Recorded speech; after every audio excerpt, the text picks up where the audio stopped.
नमस्कार, मी सेजल पुरवार. बातमीपत्रात तुम्हा सर्वांचं स्वागत. वैष्णवी हगवणे आत्महत्या प्रकरणी पोलिसांनी अखेर सासरा राजेंद्र हगवणे याला अटक केली आहे. त्याच्यासोबत वैष्णवीचा दीर सुशील हगवणे याला देखील बेड्या ठोकल्यात. तर गेल्या 7 दिवसांपासून आता राजेंद्र आणि सुशील मोकाट असल्याची माहिती आहे. पोलीस त्यांचा शोध घेत होते. अखेर आज पहाटे 4:30च्या सुमारास या दोघांना पोलिसांनी स्वारगेट परिसरातून अटक केली आहे. वैष्णवीचा नवरा शशांक, ननंद करिश्मा आणि सासू लता हगवणे यांना आधीच अटक करण्यात आलेली, मात्र आता दीर आणि सासऱ्यालाही अटक करण्यात आली आहे. यांच्या गुन्ह्यातील यापूर्वी 3 आरोपी अटक करण्यात आले होते. उर्वरित 2 आरोपींच्या अटकेसाठी वरिष्ठांच्या मार्गदर्शनाखाली 6 पथके ही तैनात करण्यात आली होती. पैकी 2 आरोपी जे आहेत राजेंद्र तुकाराम हगवणे सासरा आणि सुशील राजेंद्र हगवणे दीर यांना आज पहाटे आमच्या पथकाने पुणे स्वारगेट येथून ताब्यात घेतलेलं आहे. त्यांना अटक करण्यात आलेली आहे. त्यांना माननीय न्यायालयापुढे आता PCR पेश करण्यात येणार आहे.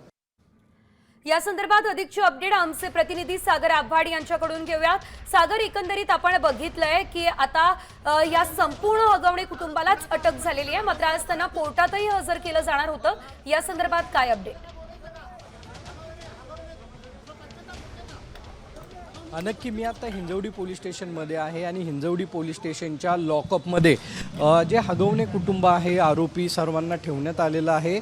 सुशील हगवणे, राजेंद्र हगवणे यांना काही वेळामध्ये बाहेर काढलं जाणार आहे आणि त्यांना पुण्याच्या शिवाजीनगर कोर्टामध्ये 6 नंबर कोर्ट आहे त्यामध्ये हजर केलं जाणार आहे. त्यामुळं आता पोलीस किती दिवसाची पोलीस कोठडी मागतात ते पाहणं महत्त्वाचं ठरणार आहे. यापूर्वी करिश्मा आणि तिची आई त्याचबरोबर शशांक या तिघांना 4 दिवसाची कोठडी जी आहे ती 26 तारखेपर्यंत झालेली होती. त्याच पोलीस कोठडीच्या अनुषंगाने आता पुणे पोलीस यांची पोलीस कोठडी किती दिवसाची मागतात ते पाहणं महत्त्वाचं ठरणार आहे. हुंड्यामध्ये दिलेली गाडी जी आहे ती बावधान पोलिसांनी जप्त केलेली आहे. त्याचबरोबर अजून काही सोनं आहे किंवा हुंडा दिलेला आहे ह्याही गोष्टी पोलिसांना जप्त करायच्या आहेत. त्यासाठी रिमांड मागितलं जाऊ शकतं किंवा 17 तारखेपासून राजेंद्र हगवणे आणि त्याचा मुलगा हे कुठे फिरत होते त्याचा शोध घ्यायचा आहे. ज्या ज्या ठिकाणी फिरले त्यांना कोणी मदत केली त्याचाही शोध पोलिसांना घ्यायचा आहे. त्यामुळं त्यांना 6 ते 7 दिवसाची पोलीस कोठडी बावधान पोलीस जे आहेत ते मागू शकतात. त्यामुळे आता कोर्ट काय ऑर्डर करतं हे पाहणं महत्त्वाचं ठरणार आहे. सगळ्यात महत्त्वाचं म्हणजे त्यांच्याकडून काय मुद्देमाल जप्त होतोय का, त्याच्यामध्ये निलेश चव्हाणची एंट्री झालेली आहे. निलेश चव्हाणनी धमकी दिलेली आहे. निलेश चव्हाणला वारजे पोलीस स्टेशनमध्ये गुन्हा दाखल आहे. त्यांनी ज्या पद्धतीने ज्या पिस्टलने धमकी दिली ते पिस्टल आलं कुठून तेही पोलिसांना ताब्यात घ्यायचं, अशा अनेक रिमांडची कारणं पोलिसांची आहेत. त्यामुळं आता कोर्टामध्ये हजर केल्यानंतर कोर्ट किती दिवसाची पोलीस कोठडी देतं हे पाहणं महत्त्वाचं ठरणार आहे. आणि काही वेळामध्ये हिंजवडी पोलीस स्टेशनमधून या दोघांना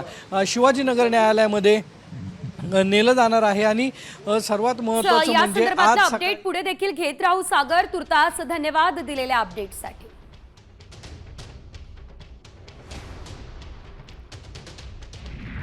तर वैष्णवीचा सासरा आणि दिराच्या मुसक्या पोलिसांनी आवळल्या, मात्र या नराधमांना सुनेच्या आत्महत्येचा कुठलाच पश्चाताप नाही आहे. तळेगावमधील एका हॉटेलमध्ये या नराधमांनी मटणावर ताव मारलाय. त्यामुळे आरोपी अटकेविषयी आणि वैष्णवीच्या मृत्यूविषयी किती बेफिकर होते आणि ते किती निर्लज्ज आहे हे आता समोर आलेलं आहे.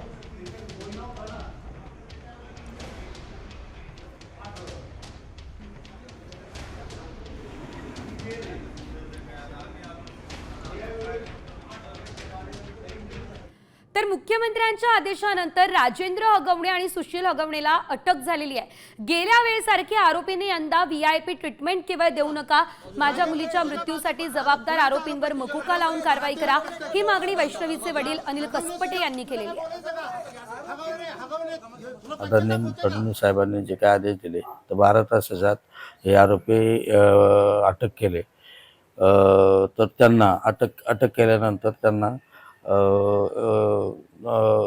मागच्या वेळेस VIP ट्रीटमेंट दिली तशी याही लोकांना VIP ट्रीटमेंट मिळू नये अशी एक माझी पहिली विनंती आहे. आणि यांना कठोरात कठोर शिक्षा होऊन यांना मोका कायद्याअंतर्गत मोका लावूनच त्यांना शिक्षा द्यावी. नंतर कारण यापुढे अशा काही कृत्य, अशा काही घटना यापुढे कुठल्या मुलीच्या बाबतीत घडणार नाही. तर वैष्णवीचं बाळ मागण्यासाठी आलेल्या तिच्या माहेरच्या लोकांना पिस्तुलाच्या सहाय्यानं धमकवण्यात आलेलं आहे आणि हा गुन्हा निलेश चव्हाणवर दाखल झालाय. दरम्यान निलेश चव्हाणचा इतिहास देखील स्वतःच्या पत्नीचा अमानुष छळ केल्याचाच आहे आणि निलेश चव्हाणनं घरात सिलिंग फॅन आणि एसी मध्ये छुपे कॅमेरे लावले होते, लाईट सुरू ठेवली होती आणि पत्नीला शारीरिक संबंध ठेवण्यास भाग पाडलं होतं. या प्रकरणात पुण्यातील वारजे पोलीस ठाण्यामध्ये त्याच्यावर गुन्हा सुद्धा दाखल झालाय. छुप्या कॅमेऱ्याद्वारे पत्नीचं आक्षेपार्ह व्हिडिओ रेकॉर्डिंग या निलेश चव्हाणनं केलेलं. पत्नीच्या तक्रारीनंतर पुण्यातील वारजे पोलीस ठाण्यामध्ये गुन्हा दाखल झाला. निलेशच्या लॅपटॉपमध्ये इतर मुलींसोबतचे आक्षेपार्ह अवस्थेतील व्हिडिओ आणि फोटोज आहेत. वैष्णवीच्या बाळासाठी कसपटे कुटुंबियांना बंदुकीचा धाक दाखवून याच चव्हाणनं धमकवलं. कसपटे कुटुंबियांच्या तक्रारीवरून निलेश चव्हाणवरती गुन्हा दाखल झाला. तर हा निलेश विकृत प्रवृत्तीचा असल्याचं आपण बघतोय. वैष्णवीच्या मृत्यूनंतर हगवणेंच्या छळछावणीचा संतापजनक प्रकार समोर आला. हगवणे कुटुंबातील मोठी सून मयुरी हगवणेनं नेमकं काय सांगितलं, तिच्यासोबत काय काय घडलं, पाहूयात त्या संदर्भातला हा खास रिपोर्ट. हगवणेंचं घर की सुनांची छळछावणी?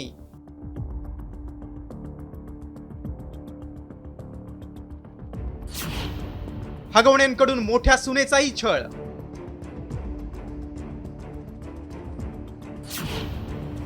मयुरीने दाखवले छळाचे पुरावे. वैष्णवीच्या मृत्यूनंतर हगवणे कुटुंबाचे नवनवे कारनामे समोर येण्यास सुरुवात झाली आहे. हगवणेंची मोठी सून मयुरीनं माध्यमांसमोर हगवणेंच्या छळछावणीचं धक्कादायक वास्तव मांडलंय. नणंद करिश्मा, सासू लता, सासरा राजेंद्र आणि दीर शशांकच्या बेदम मारहाणीला कंटाळूनच आपण माहेर गाठल्याचं मयुरीनं सांगितलंय. वैष्णवी हगवणे हिची मोठी जाऊबाई आपल्यासोबत आहे. खरं तर तिलाही हगवणे कुटुंबाने मारहाण केली होती. तिचे फोटो आता काही समोर आले आणि या संदर्भात आपण तिच्याशी बोलूयात. ताई, खरं तर तुला ती मारहाण कधी झाली होती आणि कशासाठी आणि कशा प्रकारे झाली होती? म्हणजे मारहाण थोडक्यात मी त्यांना प्रत्युत्तर द्यायचे प्रत्येक गोष्टीला. मी त्यांचं ऐकून नाही घेतलं, काही सहन नाही केलं, म्हणून ही मारहाण कायम तिच्या नवऱ्याकडून म्हणजे शशांक हगवणेकडून आणि नंदेकडून आणि सासऱ्याकडून आणि सासूकडून कायम झालेली आहे मला. आणि त्याचे हे फुटेज वगैरे आहेत जे वारंवार इथून मागे जे जे होते मी त्याचे सगळे प्रूफ माझ्या घरी पाठवून ठेवायचे की मला यांनी असा असा त्रास दिलेला आहे, मारहाण केलेली आहे. हो, कपडे पण इथं तर कपडेच फाडले, मी ते धरलेलं आहे. इथं मी चौकीत बसून होतं तरी कंप्लेंट घेत नव्हते. हे सगळं मेडिकल रिपोर्ट वगैरे आहेत.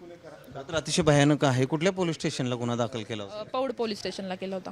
कॅमेरामन आदर्श कटकेसह सचिन जाधव, साम टीव्ही न्यूज. 2022 मध्ये लग्न झाल्यानंतर मयुरीचा छळ सुरू झाला. सततची शिवीगाळ, बेदम मारहाण असह्य झाली. त्यामुळे मयुरीनं आपल्यावर होणाऱ्या अन्यायाविरोधात जानेवारीमध्येच पौड पोलीस ठाण्यात तक्रार केली. मात्र पोलिसांनी तक्रार घेतली नसल्याचा गंभीर आरोप मयुरीनं केलाय. लहान जाऊ वैष्णवीच्या मृत्यूनंतर मयुरीनं आपल्यासोबत घडलेल्या छळाची कहाणी सांगितली. वैष्णवी आणि मला एकत्र बोलू देत नव्हते. नणंद, सासू, सासरे आणि वैष्णवीचा नवरा सतत मारहाण करायचे. हुंड्यासाठी कायम छळ करायचे. वैष्णवीचा नवराही मला मारायचा. माझ्या नवऱ्यालाही शशांककडून मारहाण व्हायची. कुटुंबातील लोकांची प्रवृत्ती माहीत असल्यानंच नवऱ्यानं माहेरी सोडलं, असं मयुरीनं सांगितलं. हगवणेंची मोठी सून मयुरीच्या तक्रारीची दखल पोलिसांनी का घेतली नाही? महिला आयोगानंही मयुरीच्या तक्रारीची दखल वेळीच घेतली असती तर कदाचित वैष्णवीचा जीव वाचला असता. मात्र आता उशिरानं जाग आलेल्या महिला व बाल कल्याण मंत्र्यांनी हलगर्जीपणा करणाऱ्या अधिकाऱ्यांवर कारवाईचे संकेत दिलेत.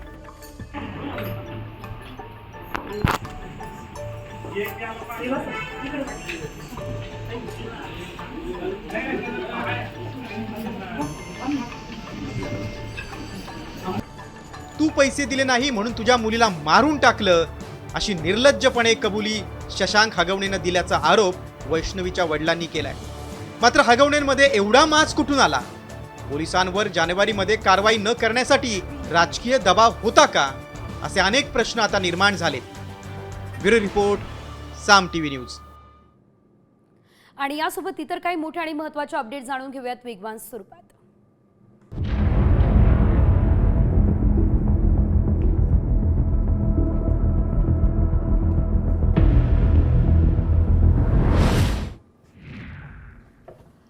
वैष्णवी हगवणे प्रकरणावरून राऊतांनी सरकारवर हल्लाबोल केला. गृहमंत्र्यांना अशा प्रकरणाचं गांभीर्य नाही आणि महिला आयोगाच्या अध्यक्ष रुपाली चाकणकर राजकारणात अडकल्या, ही टीका संजय राऊत यांनी केली.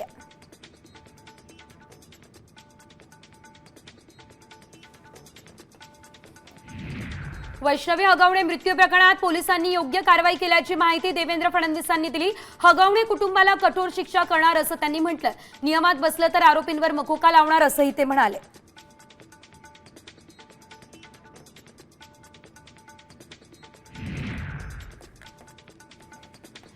हुंड्यात दिलेली फॉर्च्युनर कार पोलिसांच्या ताब्यात घेतली आहे. आता वैष्णवीचे वडील अनिल कसपटे यांनी हगवणेंना हुंड्यामध्ये फॉर्च्युनर कार दिली आहे. फॉर्च्युनर गाडीची चावी अजित पवार यांनीच हगवणेंच्या हातात दिलेली.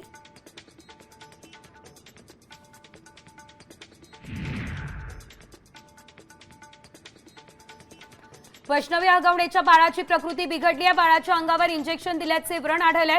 तपासणीसाठी नातेवाईकांनी बाळाला रुग्णालयात दाखल केले. नेमकं इंजेक्शन कसलं दिलंय याचा तपास सुरू आहे असं कसपटे कुटुंबियांनी सांगितलंय.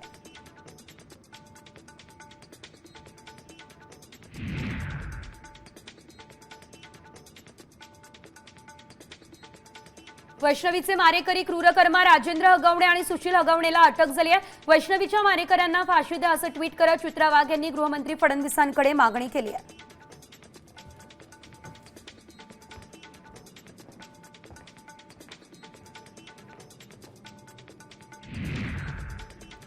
यानंतर एक मोठी बातमी. मॉडर्ना कोरोना लसीमुळे हृदयरोगाचा धोका निर्माण होतो का, हा सवाल उपस्थित होतोय. कारण अमेरिकेच्या अन्न आणि औषध प्रशासनानं फायझर आणि मॉडर्ना कंपन्यांना त्यांच्या लसींवर हृदयरोगाच्या संभाव्य धोक्याबद्दल सूचना लिहिण्याचे आदेश दिलेले आहेत. तर या धोक्याबद्दल आधीच लिहा असं FDA ने म्हटलेलं आहे. त्यामुळे हृदयरोगाचा मोठा धोका या लसीमुळे होतो असल्याची शक्यता व्यक्त केली जाते.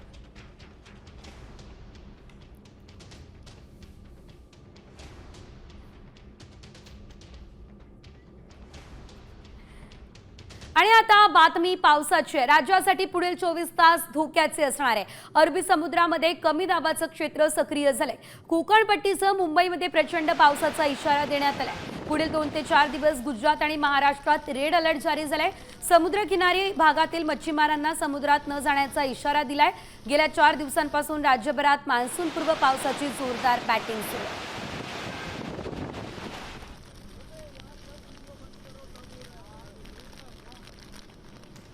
संपूर्ण कोकणपट्टीसह मुंबई आणि उपनगराला पाऊस झोडपणार आहे.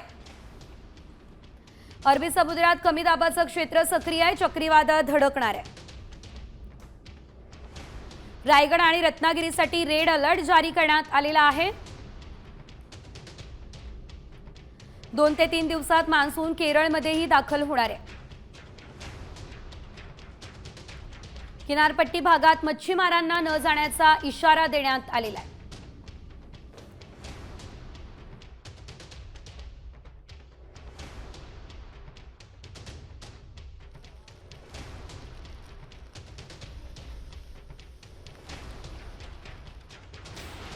मुंबईसाठी मुसळधार पावसाचा अंदाज वर्तवण्यात आलाय. ढगांच्या गडगडाटासह पाऊस बरसणार असा अंदाज आहे. या दरम्यान वाऱ्यांचा वेग ताशी 40 ते 50 किलोमीटर इतका असू शकतो.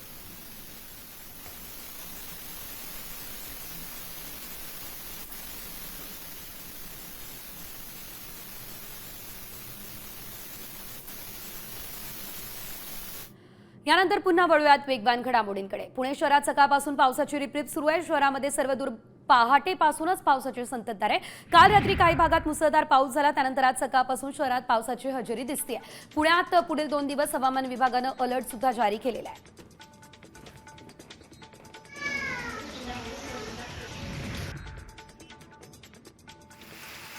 रत्नागिरी जिल्ह्यामध्ये मुसळधार पावसाचा इशारा देण्यात आलाय. हवामान विभागाकडून या ठिकाणी रेड अलर्ट जारी झालाय. तर 24 आणि 25 मे या कालावधीत जिल्ह्यात अतिमुसळधार पावसाची देखील शक्यता वर्तवण्यात आली आहे. जिल्ह्यातील काही भागात वादळी वाऱ्यासह पाऊस पडण्याचा अंदाज आहे.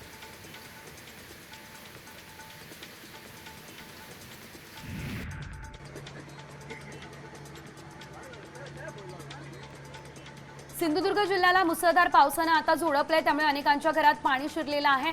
घरातल्या साहित्याचं नुकसान झालंय. दुसरीकडे दोडामार्ग तालुक्यातील हळदीचा गुंड इथे नदीवरील पुलाचं काम सुरू आहे. यामुळे वाहतुकीसाठी तयार केलेला पर्यायी मार्ग वाहून गेलाय.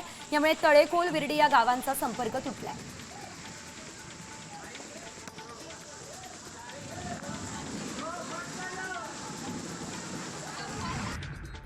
आज रायगड जिल्ह्याला पावसाचा रेड अलर्ट जारी झालेला आहे. काल दिवसभर ढगाळ वातावरणानंतर संध्याकाळपासूनच रायगडमध्ये पावसाच्या सरी कोसळल्या.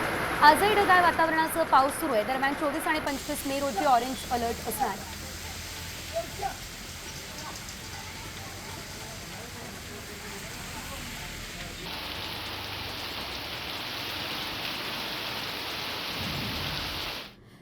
यानंतर तुमच्या आमच्या कामाच्या बातम्या. 11वी ऑनलाईन प्रवेश प्रक्रियेसाठी आता नवीन वेळापत्रक जाहीर झालेलं आहे. 26 मे ते 3 जून पर्यंत विद्यार्थ्यांना ऑनलाईन प्रवेश घेता येणार आहे. 26 मे पासून सुरू 11वी प्रवेश प्रक्रियेची पहिली फेरी सुरू होणार आहे.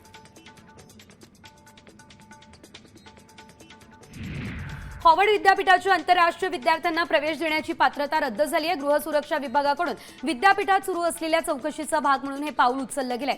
परदेशी विद्यार्थ्यांना स्थलांतर करावं लागेल किंवा त्यांचा कायदेशीर दर्जा देखील गमवावा लागणार आहे.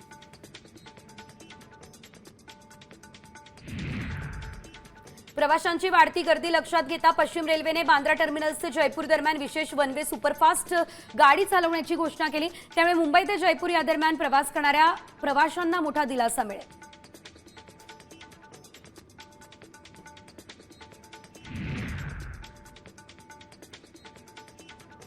म्हाडाच्या 96 इमारती अतिधोकादायक असल्याचं जाहीर करण्यात आलं. मंडळातर्फे पावसाळ्यापूर्वी मोडकळीस आलेल्या इमारतींचं सर्वेक्षण केलं जातंय. या अहवालाच्या आधारे अतिधोकादायक इमारतींची यादी जाहीर केली जाते. यंदा गेल्या वर्षीपेक्षा अतिधोकादायक इमारतींच्या संख्येत 2ची भर पडली आहे.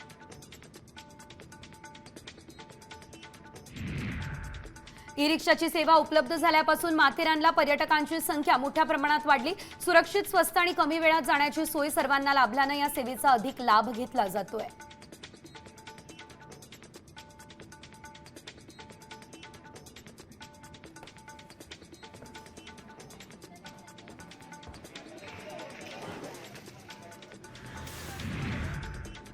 आणि यानंतर बातम्या मराठवाड्यातल्या. बीड तालुक्यातील लिंबा गणेश परिसरातील पवनचक्कीच्या साहित्याची चोरी करण्यासाठी चोरटे आले. सुरक्षा रक्षकांना चोरट्यांच्या दिशेने गोळीबार केला. यात एकाचा मृत्यू झालाय. नेकनूर पोलीस स्टेशनच्या हद्दीत ही घटना घडली आहे. या प्रकरणी पोलिसांकडून सुरक्षा रक्षक रूपसिंग टाकला अटक करण्यात आलेली आहे.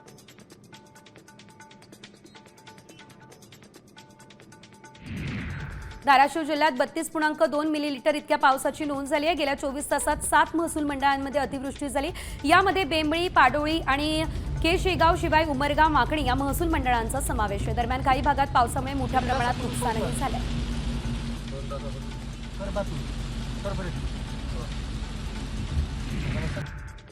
गंगाखेड परभणी राष्ट्रीय महामार्गाला तडे गेल्यानं वाहनांच्या अपघातांचं प्रमाण वाढलं.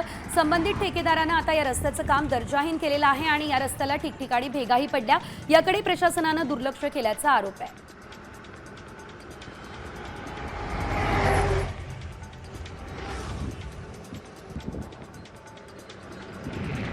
परभणीमध्ये वादळी पावसामुळे सोलर पॅनल भुईसपाट झाले आहेत. तर वादळासह झालेल्या मुसळधार पावसानं चिखलठाणा, बुद्रुक येथे सोलर पॅनलचं नुकसान केलंय.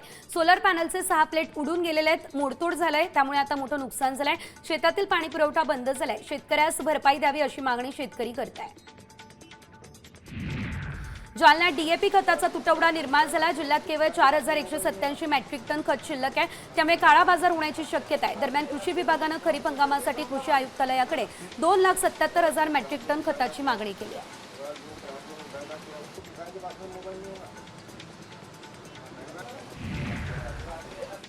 यानंतर थेट जाऊयात विदर्भात. नागपूरमधल्या वनदेवी नगर इथे चौकात उभ्या असलेल्या तरुणाची धारदार शस्त्रानं हत्या करण्यात आलेली आहे. त्यानंतर रक्तबंबाळ अवस्थेत असलेल्या तरुणाला रुग्णालयात दाखल करण्यात आलं. मात्र डॉक्टरांनी त्याला मृत घोषित केलं. जुन्या वादातून ही हत्या झाली असल्याचं बोललं जात आहे. या प्रकरणी आरोपींनी 3 आरोपींना अटक केली आहे.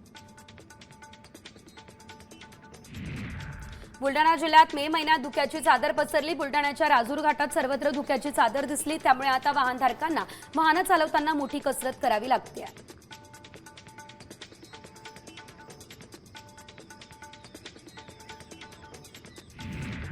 भंडारा जिल्ह्यातील तुमसर बोबरवाई मार्गावर भरधाव ट्रकने दुचाकीला धडक दिली. या भीषण अपघातामध्ये परसवाडा दुचाकी स्वाराचा मृत्यू झाला.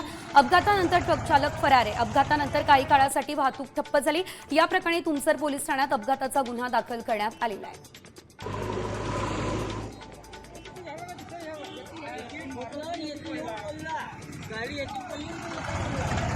यवतमाळमध्ये हुंड्यासाठी 25 वर्षीय सुनेचा छळ केल्याचा प्रकार घडला. आजारी पडल्यास दवाखान्याऐवजी भोंदू भावाकडे नेऊन अघोरी कृत्य करायला लावले. या प्रकरणी पती आणि सासरच्या मंडळींवर गुन्हा दाखल झालाय. पीडित महिला 25 वर्षांची असून ती यवतमाळच्या मारेगाव या ठिकाणची रहिवासी आहे.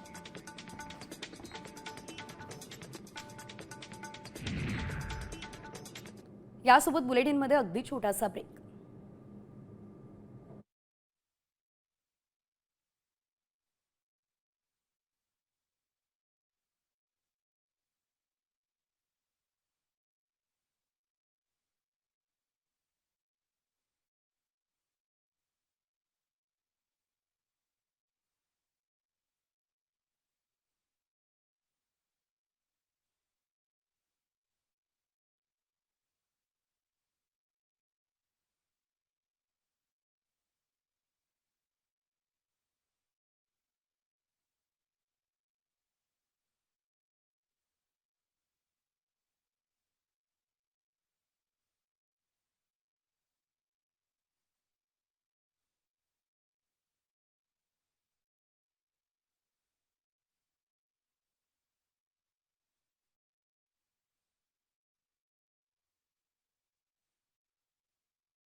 नाशिकमधील जिंदाल कंपनीला लागलेल्या आगीवर नियंत्रण मिळवण्यात अखेर यश आलंय. बातमी मोठी आहे. कंपनीत असलेल्या पेट्रोलियमच्या पदार्थांमुळे ही आग अधिकच भडकलेली. त्यामुळे या आगीवर नियंत्रण मिळवण्यासाठी अग्निशमन दलाच्या जवानांकडून फोम आणि पाण्याचा मारा केला जात होता. अखेर या आगीवर नियंत्रण मिळवलंय. तर सध्या या ठिकाणी कूलिंग ऑपरेशन केलं जाते. मात्र या आगीत मोठं प्लांट जळून पूर्णतः खाक झालेलं आहे. परिस्थिती खूप खराब होती. आग एकदम भयानक प्रकार होता आणि तिथपर्यंत आम्ही पोहोचू शकत नव्हतो. म्हणजे कमीत कमी लाखो लिटर तर फोम आम्ही त्याच्यावर मारला असेल. फोम मारायचो आणि पुढे जी आग न पसरू देण्यासाठी हा आमचा प्रयत्न होता. कारण ती पुढे जी घटना घडणार होती ती घडू नये याच्यासाठी